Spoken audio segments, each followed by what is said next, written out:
I'm going to actually read two poems. One is lots of little pieces, but I'll start with this one. It's called The Secret Diary of William Byrd by Gertrude Stein. And there is such a thing as The Secret Diary of William Byrd. It was written in 1711, and if you're a real nerd like me, you do this stuff for fun.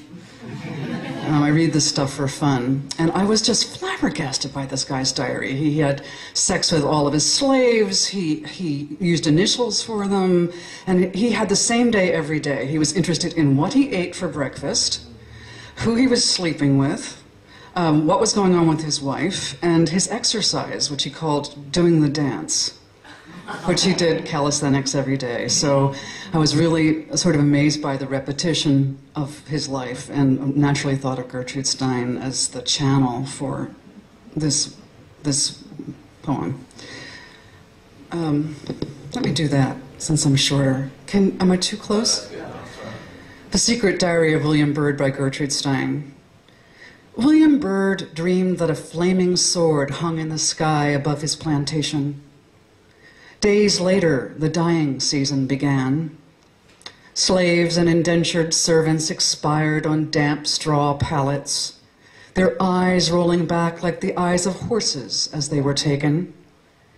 Even CLY and AGL, his favorites, whom he had enjoyed, died like the rest, which is to say, in agony. Nevertheless, he continued to rise at 5 o'clock. He read a chapter in Hebrew and 6 pages of Lucian in Greek. He ate a little boiled milk for breakfast, supervised the burials, and danced his dance. Please repeat the previous stanza 12 times until you arrive at the end of the dying season. Now the dying season has ended. Nevertheless, he continued to rise. He read a chapter, he ate a little, he danced his dance, which is to say, he exercised his will upon his body. He then ate wild turkey for dinner and Rogered his wife. The word Roger is now archaic, but that is what he did. He Rogered her. The next day, he continued to rise at 6 o'clock. This is the same rising as at 5 o'clock, the very same. Rising is always the same rising. That is how we know it.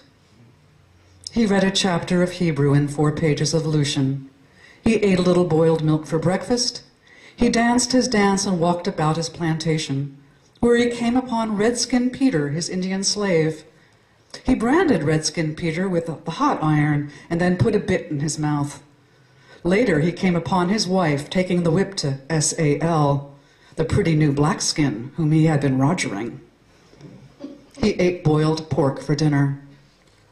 That night, William Byrd dreamed that an empty coffin appeared in his house. The dream pretended that there would be more dying, but the dying season had ended. The dying season had ended veritably. The dream was an empty coffin. The dream was an empty dream, like the coffin. It did not mean anything more than a piece of furniture. He let it go by. It was now the season for whipping and rogering. He walked about the plantation, and it was all abloom. He read some Terence until dinner and ate some boiled beef. And that night, in order to reconcile with his wife, he said his prayers and gave her a flourish.